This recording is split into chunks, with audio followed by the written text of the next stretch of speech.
സകല സുഖങ്ങളെയും മുറിച്ചു കളയുന്ന മരണത്തെക്കുറിച്ച് ഓർത്തുകൊണ്ടല്ലാതെ നിങ്ങൾ ജീവിക്കരുത് എന്ന് റസൂലുള്ളാഹി സ്വല്ലല്ലാഹു അലൈഹി വസല്ലം പറയുന്നുണ്ട്. നഹ്നു ഖദ്ദർനാ ബൈനകുമുൽ മൗത്ത് വമാ നഹ്നു ബിമസ്ബൂഖീൻ. അല്ലാഹു നിങ്ങൾക്കിടയിൽ മരണം വിധിച്ചിരിക്കുന്നു, അതിനെ മറികടക്കാൻ നിങ്ങളിൽ ഒരാൾക്കും സാധ്യമല്ല. ഈ ഒരൊറ്റ വചനം ലോകത്തൊരാളും മരിക്കുകയില്ല എന്ന് പറയാൻ ഒരാൾക്ക് സാധ്യമല്ല. തൻ്റെ ഭർത്താവിൻ്റെ ശരീരം ജീവനറ്റ എല്ലാ ചലനങ്ങളും അറ്റുപോയ ആ മയ്യത്തിനെ ശീതീകരിച്ച ഒരു വണ്ടിയിൽ 3 കഷ്ണം തുണിയിൽ പൊതിഞ്ഞ് കൊണ്ടുവരുമ്പോഴായിരിക്കാം ഒരു ഭാര്യ നെടുവീർപ്പിടുന്നതും മക്കൾ നെടുവീർപ്പിടുന്നതും ബാപ്പയോട് ചെയ്തതും ധിക്കരിച്ചതും നന്ദികേട് കാണിച്ചതും അനുസരണക്കേട് കാണിച്ചതും ഭർത്താവിനോട് അനുസരണക്കേട് കാണിച്ചതും ചെയ്തു തന്ന പലതിനെയും ഇല്ലെന്ന് പ്രഖ്യാപിച്ചതും ഓർമ്മ വരുന്നത് ശവമഞ്ചം കാണുമ്പോഴായിരിക്കാം. പള്ളിക്കാട്ടിലാണ് നാളെ മണിയറ, ഘനമേറും കല്ലതിൻ്റെ മീതെ, തൊട്ടടുത്ത കടയിൽ നെയ്തു വന്നുവോ നിന്നെ പൊതിയാനായി എടുത്തിടും വെള്ളത്തുണി എന്ന് പറയുന്ന 6 അടി മണ്ണിൽ അലിഞ്ഞു ചേരുന്ന ആ ഖബർസ്ഥാനിലെ അത് ഓർക്കുമ്പോഴാണ് قل إن الموت الذي تفرون منه فإنه ملاقيكم ثم تردون إلى عالم الغيب والشهادة. അല്ലാഹ് പറയുന്നത് ഏതൊരു മരണത്തെ പേടിച്ചിട്ടാണോ നിങ്ങൾ ഓടുന്നത്? ഡോക്ടർമാരിവിടെയുണ്ട്. ഹൃദയത്തെ ശുദ്ധീകരിക്കുന്നതിനിടയിൽ, നന്നാക്കുന്നതിനിടയിൽ, അതിൻ്റെ കേടുപാടുകൾ പരിശോധിക്കുന്നതിനിടയിൽ പേന താഴെ വീണ് മരിച്ചിട്ടുള്ള കാർഡിയാക് വിഭാഗത്തിൻ്റെ ഡയറക്ടറെ കുറിച്ച് നമുക്കറിയാം. ജീവിതത്തിൻ്റെ എഞ്ചിനീയറിംഗ് വൈദഗ്ധ്യമുള്ള ആളുകൾ പൊടുന്നനെ മരിച്ചുപോയത് നമുക്കറിയാം. 2 ജലപ്രളയങ്ങളിലൂടെ മരിച്ചുപോയവരുടെ എണ്ണങ്ങൾ നമുക്കറിയാം. സുനാമി വന്ന് മരിച്ചവരുടെ എണ്ണം നമുക്കറിയാം. ഭൂകമ്പം വന്ന് മരിച്ചവരുടെ എണ്ണം നമുക്കറിയാം. 2 വർഷക്കാലം നീണ്ടുനിന്ന കോവിഡിലൂടെ പ്രിയപ്പെട്ട സുഹൃത്തിൻ്റെ വിയോഗം നാം നോക്കിക്കണ്ടിട്ടുണ്ട്. വല്ലാഹു യതവഫൽ അൻഫുസ ഹീന മൗതിഹാ വല്ലതീ ലം തമുത് ഫീ മനാമിഹാ. സൂറത്ത് സുമറിലെ 42-ാമത്തെ വചനമാണ്. അവിടെ പറയുന്നത്, രാത്രി നീ കിടന്നുറങ്ങുമ്പോൾ മോളെ ഉപ്പ കിടക്കാൻ പോകുന്നു, മോനെ ഉപ്പ കിടക്കാൻ പോകുന്നു, മക്കളെ നിങ്ങൾ പോയി കിടന്നോളൂ എന്ന് പറഞ്ഞ് സുബൈക്ക് എഴുന്നേൽക്കണമെന്ന് പറഞ്ഞ് ഉറങ്ങാൻ പോയ ബാപ്പയെ കട്ടിലോടുകൂടി ഇളക്കേണ്ടി വരുന്ന, ചേർച്ചു പിടിക്കേണ്ടി വരുന്ന, ഉണങ്ങിപ്പോയ, മരവിച്ചു പോയ, തണുത്തു വെറുങ്ങലിച്ചു പോയ ബോഡിക്കരികിൽ നിന്ന് വിങ്ങിപ്പൊട്ടേണ്ടി വരുന്ന എത്ര നിമിഷങ്ങളാണ് മനുഷ്യർക്ക് കടന്നുപോയത്? ആലോചിച്ചു നോക്കേണ്ട അടിസ്ഥാനപരമായ കാര്യമാണ്. കുൽ യതവഫാകും മലക്കുൽ മൗത്തില്ലദീ ഉക്കില ബികും സുമ്മ ഇലാ റബ്ബികും തുർജഊൻ. സൂറത്ത് ഖാഫിലാണ് അല്ലാഹു സുബ്ഹാനഹു വ തആല ഈ കാര്യം പറയുന്നത്. ഏൽപ്പിക്കപ്പെട്ട മലക്കുകൾ നിങ്ങളുടെ ജീവൻ ഏറ്റെടുക്കുമ്പോൾ തീർച്ചയായും എന്തായിരിക്കും നിങ്ങളുടെ അവസ്ഥ എന്നാലോചിച്ചിട്ടുണ്ടോ? നമ്മളോട് ചോദിക്കാതെ, നമ്മളോട് പറയാതെ, നമ്മുടെ സമ്മതമില്ലാതെ ഭൂമിയുടെ ഏതോ ഒരു കോണിലെ ലേബർ റൂമിൽ, അല്ല വീട്ടിൻ്റെ ഉള്ളിൽ, അല്ലെങ്കിൽ ഒരു ടാക്സിയിൽ, അല്ലെങ്കിൽ ഒരു ട്രെയിനിൽ, അല്ലെങ്കിൽ ഒരു ഫ്ലൈറ്റിൽ, അല്ലെങ്കിൽ ഒരു കപ്പൽ യാത്രയിൽ ഈ ഭൂമുഖത്തേക്ക് വല്ലാഹു അഖ്റജകും മിൻ ബുത്തൂനി ഉമ്മഹാതികും ലാ തഅലമൂന ശൈഅ, ഒന്നും അറിയാത്തവരായി ഈ ഭൂമിയിൽ വന്ന് ശൈശവം കഴിഞ്ഞ്, ബാല്യം കഴിഞ്ഞ്, ചടുലതയുടെ യൗവനവും കഴിഞ്ഞ്, ത്രസിപ്പിക്കുന്ന ചോര തെറിപ്പിക്കുന്ന കാലവും കഴിഞ്ഞ്, ഫുട്ബോൾ കോർട്ടുകളിൽ അടിച്ച് തെറിപ്പിച്ച് അനേക ഗോളുകൾ നേടി, സിക്സറുകൾ നേടി, ആ യൗവനമൊക്കെ പോയി ശരീരമൊക്കെ ചുക്കിച്ചുളിഞ്ഞ് വാർദ്ധക്യത്തിലെത്തി മലക്കുൽ മൗത്ത് വന്ന് പിടിച്ചു കൊണ്ടുപോകുന്ന ഒരു ലോകമുണ്ട്.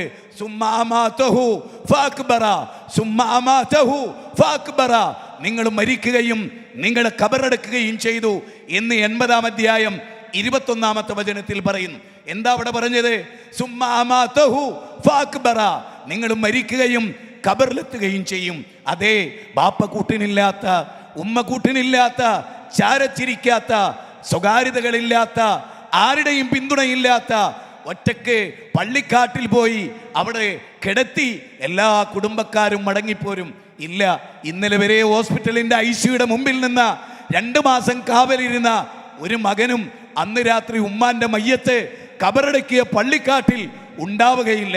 എല്ലാ പ്രാർത്ഥനകളും കഴിഞ്ഞ് മടങ്ങിപ്പോന്ന് ഉപ്പാന്റെ ഡ്രസ്സ് കാണുമ്പോൾ, ഉമ്മയിച്ചു വെച്ച ചെരുപ്പ് കാണുമ്പോൾ, ഉമ്മയിച്ചു വെച്ച പർദ്ദ കാണുമ്പോൾ 50 കൊല്ലം ജീവിച്ചതിൻ്റെ ഓർമ്മകൾ മനസ്സകത്ത് തിളച്ച് തേട്ടിയെടുക്കുമ്പോൾ ഓർക്കുക, ആ ഖബറിൽ അവർക്കാരാ കൂട്ട്?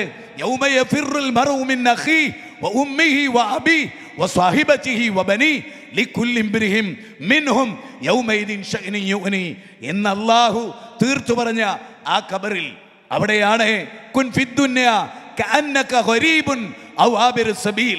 വിശുദ്ധ പ്രവാചക തിരുമേനിയുടെ വാചകമാണ്. ഇമാം ബുഖാരി റിപ്പോർട്ട് ചെയ്തതാണ്. അബ്ദുല്ലാഹ് ഇബ്നു ഉമറിനെ പോലെയുള്ളവർ വിശദീകരിച്ചതാണ്. കുൻ ഫിദ്ദുന്യ, ഈ ലോകത്തൊരു യാത്രക്കാരനെ പോലെ.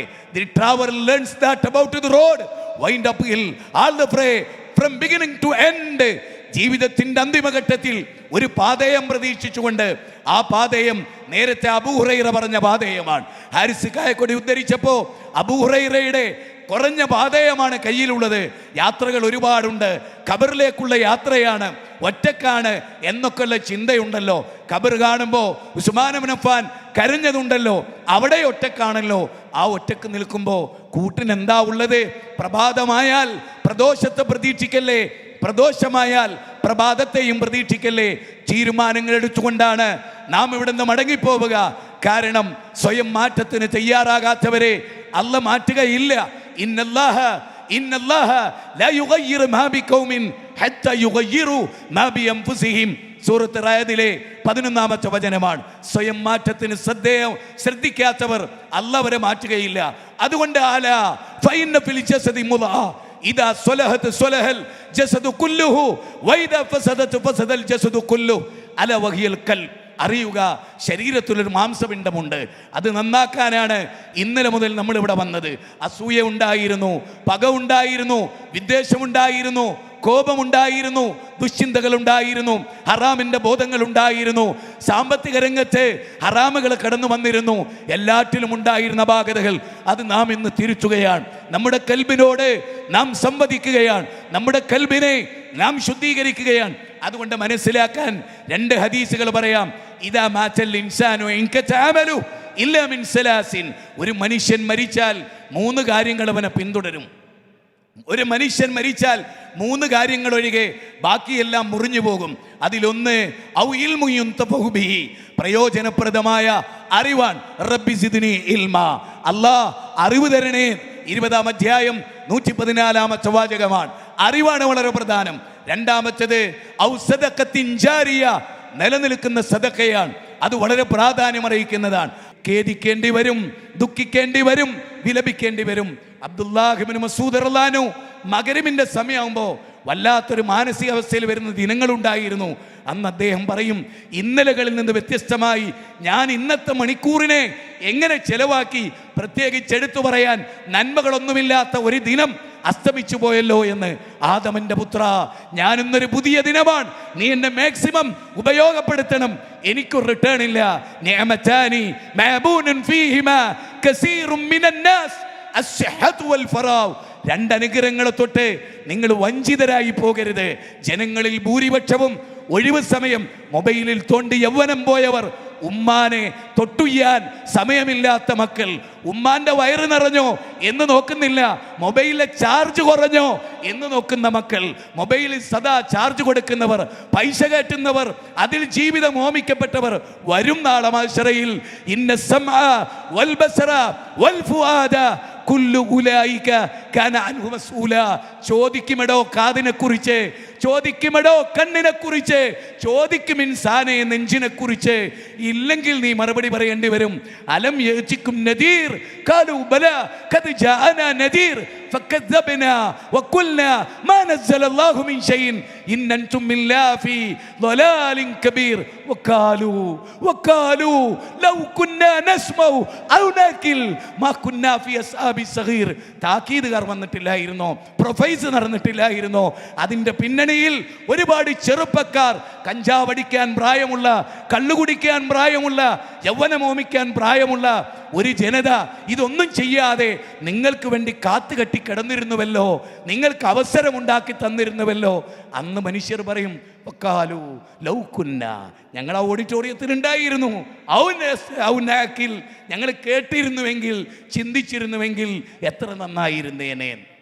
ഈ വിലാപം പരലോകത്ത് വരാതിരിക്കാൻ ഇവിടെ നടന്ന എല്ലാറ്റിനെ കുറിച്ച് നിങ്ങൾ ചിന്തിക്കുക, ആലോചിക്കുക. ഒരൊറ്റ ഖുർആനിക വചനം കൂടി പറഞ്ഞ് അവസാനിപ്പിച്ചു കൊള്ളട്ടെ. അത് 25-ാം അധ്യായത്തിൽ നിന്നുകൊണ്ടാണ്. 27, 28, 29 വാചകം ഉദ്ധരിച്ചുകൊണ്ടാണ്. അവിടെ പരലോകത്തിൽ ചെന്ന് കൈകടിക്കുന്ന ഒരു വിഭാഗത്തെക്കുറിച്ച് പറഞ്ഞു, അവർ വിലപിക്കും, അള്ളാഹുവിൻ്റെ കൂടെ റസൂലിൻ്റെ കൂടെ ഒരു മാർഗം സ്വീകരിച്ചിരുന്നെങ്കിൽ എത്ര നന്നായിരുന്നേനേ. എന്നിട്ട് പറയുന്ന ഒരു വാചകമുണ്ട്, യാ വൈലതാ യാ വൈലതാ ലൈതനി ലമ്മത്തഖദു ഫുലാനൻ ഖലീലാ. എൻ്റെ കൂട്ടുകാരൻ വൃത്തികെട്ട കൂട്ടുകാരനായി, എൻ്റെ കൂട്ടുകാരി വൃത്തികെട്ട കൂട്ടുകാരിയായി, അവലെന്നെ ദലാലത്ത്. എന്നിട്ട് പറയുന്നൊരു വാചകം കൂടിയുണ്ട്. അതെന്താണെന്നറിയോ? ലഖദ് അളല്ലനി അനിദ്ദിക്ർ. ഞങ്ങൾക്ക് ഓർമ്മപ്പെടുത്താൻ ആളുകൾ വന്നിരുന്നു, മെസ്സേജുകൾ വന്നിരുന്നു, അയച്ചു തന്നിരുന്നു. പക്ഷേ പിശാച് ഞങ്ങളെ മാടി വിളിച്ചു, ഇച്ഛ ഞങ്ങളെ മാടി വിളിച്ചു. അതുകൊണ്ട് ഞങ്ങളുടെ യൗവനം നശിച്ചുപോയി. ചരിത്രത്തിൻ്റെ തീജ്വാലയായി മാറേണ്ട ഈ ജീവിതം, ചുരുങ്ങിയ കാലയളവിലെ ഈ ജീവിതം, ആ ജീവിതത്തെ തിരിച്ചു പിടിക്കാനാണ് പ്രഫൈസിലൂടെ ഇതിൻ്റെ നേതൃത്വം നിങ്ങളോട് ആവശ്യപ്പെട്ടത്. ഇവിടെ വന്ന് പ്രസംഗിച്ചത്, ഇവിടെ വന്ന് പ്രബന്ധം അവതരിപ്പിച്ചത്, ഇവിടെ വന്ന് ചോദ്യത്തിന് മറുപടി പറഞ്ഞത്. ഇനിയൊരു തമാശ ജീവിതത്തിൽ പറ്റില്ല. അം ഹസിബ്തും അന്നമാ ഖലഖ്നാകും അബസൻ വഅന്നകും ഇലൈനാ ലാ തുർജഊൻ. 23-ാം അധ്യായം 115-ാമത്തെ വാചക. അല്ല, ഇങ്ങനെയൊക്കെ അങ്ങ് മരിച്ചു പിരിയും നാക്കാലികളെപ്പോലെ എന്ന് ജീനസായ നിങ്ങൾ വിചാരിച്ചോ? അല്ലാഹ് ആദരിച്ച ജന്മം മണ്ണോട് മണ്ണ് ചേരും എന്ന് നിങ്ങൾ വിചാരിച്ചോ? അതല്ല മനുഷ്യ. ഉയർത്തെഴുന്നേൽപ്പിച്ച് നിന്നെ കൊണ്ടുവരും. അവിടെ നിന്നെ വിചാരണക്ക് വിധേയമാക്കപ്പെടും. അന്ന് പുഞ്ചിരിക്കാൻ, അന്ന് സന്തോഷിക്കാൻ, അന്ന് ആനന്ദിക്കാൻ.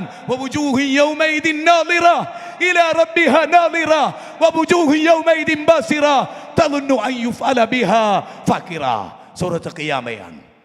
അന്ന് മുഖം പ്രസന്നമാകുന്നവരുടെ കൂട്ടത്തിൽ അള്ളാഹു നമ്മെ ഉൾച്ചേർക്കുമാറാകട്ടെ. അന്ന് മുഖം കരുത്തു പോകുന്നവരുടെ കൂട്ടത്തിൽ നിന്ന് അള്ളാഹ് നമ്മളെ രക്ഷപ്പെടുത്തിയെടുക്കട്ടെ. ഈ വെളിച്ചം വന്നു കിട്ടിയതിനു ശേഷം ആ വെളിച്ചത്തെ ജനങ്ങൾക്കിടയിൽ പരത്തി കൊടുക്കുന്ന മഹാസ്വാത്വികന്മാരിൽ അള്ളാഹു നമ്മൾ ഉൾച്ചേർക്കട്ടെ എന്ന് പ്രാർത്ഥിച്ചുകൊണ്ട്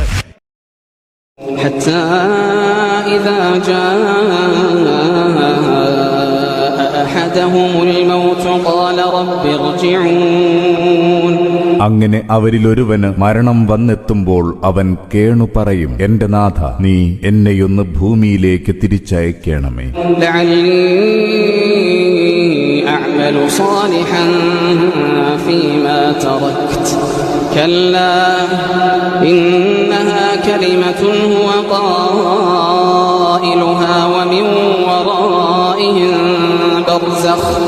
ومن ورائهم برزخ إلى يوم يبعثون.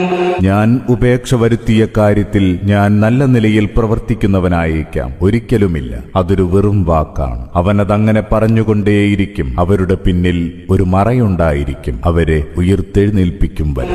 فإذا نفخ في الصور فلا أنساب بينهم يومئذ ولا يتساءلون.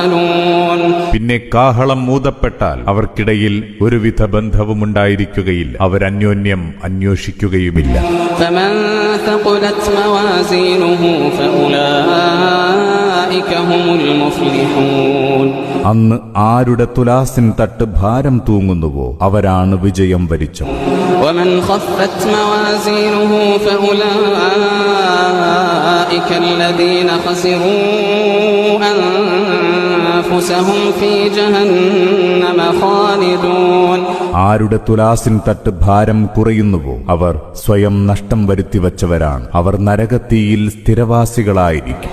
تلفح وجوههم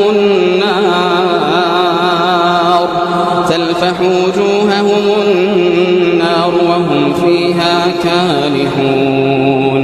നരകത്തീ അവരുടെ മുഖം കരിച്ചു കളയും. അവരതിൽ പല്ലിളിക്കുന്നവരായിരിക്കും. ألم تكن آياتي تتلى عليكم فكنتم بها تكذبون. അന്ന് അവരോട് പറയും, എന്റെ വചനങ്ങൾ നിങ്ങളെ ഓതി കേൾപ്പിച്ചിരുന്നില്ലേ? അപ്പോൾ നിങ്ങൾ അവയെ തള്ളിപ്പറയുകയായിരുന്നില്ലേ? قالوا ربنا غلبت علينا شقوتنا وكنا قوما ضالين. അവർ പറയും, ഞങ്ങളുടെ നാഥ, ഞങ്ങളുടെ ഭാഗ്യദോഷം ഞങ്ങളെ കീഴ്പ്പെടുത്തി, ഞങ്ങൾ പിഴച്ച ജനതയായിപ്പോയി. ربنا أخرجنا منها ربنا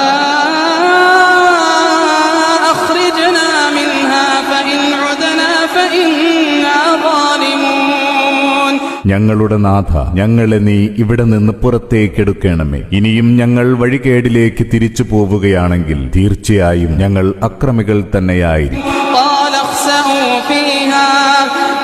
اخسئوا فيها ولا تكلمون. അല്ലാഹു പറയും, നിങ്ങൾ അവിടെ തന്നെ അപമാനിതരായി കഴിയുക, എന്നോട് മിണ്ടരുത്. قال اخسئوا فيها ولا تكلمون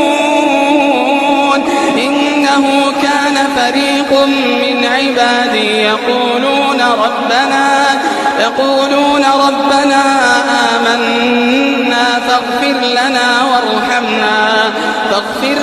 وارحمنا وأنت خير الراحمين. എന്റെ ദാസന്മാരിൽ ഒരു വിഭാഗം ഇவ்விധം പറയാറുണ്ടായിരുന്നു, ഞങ്ങളുടെ നാഥ, ഞങ്ങൾ വിശ്വസിച്ചിരിക്കുന്നു, അതിനാൽ ഞങ്ങൾക്ക് നീ പുറത്തു തരണമേ, ഞങ്ങളോട് കരുണ കാണിക്കണമേ, നീ കരുണ കാണിക്കുന്നവരിൽ അത്യുത്തമനാണല്ലോ. فاتخذتموهم سخريا حتى أنسوكم ذكري وكنتم منهم تضحكون. നിങ്ങൾ അവരെ പരിഹസിച്ചുകൊണ്ടിരിക്കുകയായിരുന്നു, അതിനിടയിൽ നിങ്ങൾക്ക് എന്നെ ഓർക്കാൻ പോലും കഴിയാതെ പോയി. നിങ്ങൾ അവരെ പുച്ഛിച്ചു ചിരിക്കുകയായിരുന്നു. إني جزيتهم اليوم بما صبروا أنهم هم الفائزون.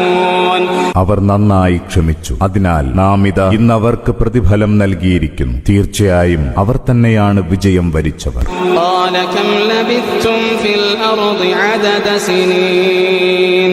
അല്ലാഹു ചോദിക്കും, നിങ്ങൾ ഭൂമിയിൽ എത്ര കൊല്ലം താമസിച്ചു? قالوا لبثنا يوما أو بعض يوم فاسأل العادين. അവർ പറയും, ഞങ്ങൾ ഒരു ദിവസം താമസിച്ചു കാണും, അല്ലെങ്കിൽ ഒരു ദിവസത്തിന്റെ അല്പഭാഗം. എണ്ണിക്കണക്കാക്കുന്നവരോട് നീയൊന്ന് ചോദിച്ചു നോക്കൂ. قال إن لبثتم إلا قليلا لو أنكم كنتم تعلمون. അല്ലാഹു പറയും, സത്യത്തിൽ നിങ്ങൾ അല്പകാലം മാത്രമേ താമസിച്ചിട്ടുള്ളൂ. ഇക്കാര്യം നിങ്ങൾ അന്ന് മനസ്സിലാക്കിയിരുന്നെങ്കിൽ. أفحسبتم أنما خلقناكم